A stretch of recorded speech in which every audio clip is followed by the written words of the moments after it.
अस्सलाम वालेकुम friends, welcome back to Top Smarties drama serial भरम।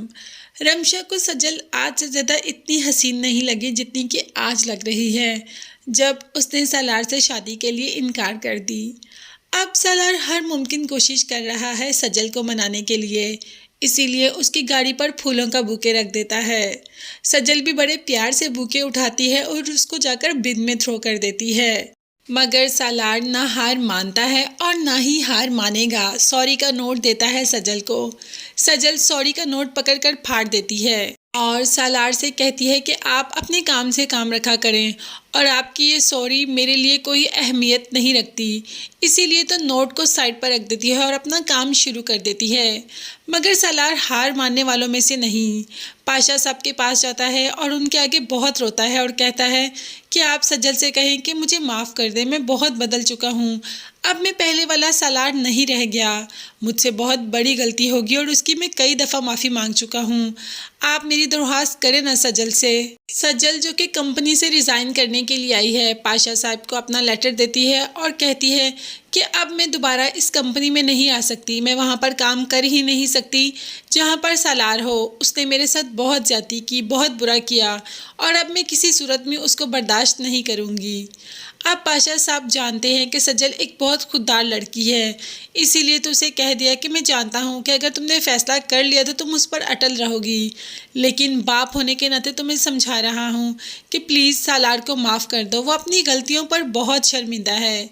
दूसरी तरफ रमशा को तो ये मौका मिल गया कि सजल ने इनकार कर दिया। वो इस बात से तो बहुत खुश है और तभी सालार से कहती है कि अब तो सजल ने भी इनकार कर दिया, अब तुम उसकी जान छोड़ दो और मुझसे शादी कर लो। मगर सालार तो रमशा की शक्ल भी नहीं देखना चाहता और रमशा से कहता है कि तुम अपने काम से काम रखो, मैं जानता हूँ कि मुझे सजल को कैसे मनाना है और आनी को भी मना ही लेगा सालार।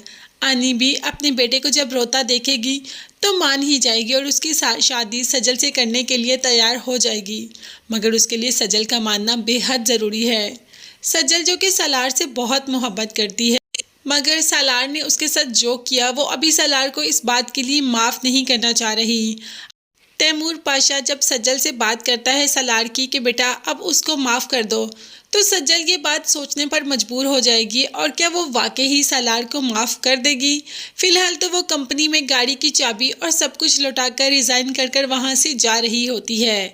जा ही रही होती है कि सालार उसके सामने आ जाता है और उससे बात कर रहा होता है कि अचानक एक आदमी आता है और सालार से उसका फ़ोन ले लेता है और सज्जल से जब उसकी चीज़ें लेने लगता है और सज्जल नहीं देती तो ज़बरदस्ती करना शुरू कर देता है और सज्जल का हाथ पकड़ लेता है। अब सालार ये कैसे बर्दाश्त कर सकता है कि जिससे वो मोहब्बत करता है उसका हाथ कोई अहरा गहरा राह चलता पकड़े, इसीलिए तो उस आदमी को पकड़कर उसका सर गाड़ी पर दे मारता है और आदमी तो इतना पागल हो जाता है कि वहाँ से जल्दी से भाग जाता है। मगर इसी दौरान सालार को भी चोट लग जाती है जो कि सजल से बिल्कुल भी बर्दाश्त नहीं होती। आगे जाकर सालार को संभालती है, बहुत मोहब्बत जो करती है सालार से और अनकरीब अपनी मोहब्बत का इजहार भी सालार से कर ही देगी। तब तक आप चैनल को लाजमी सब्सक्राइब कर लीजिएगा। नेक्स्ट वीडियोस तक के लिए अल्लाह हाफिज़, bye bye and take care.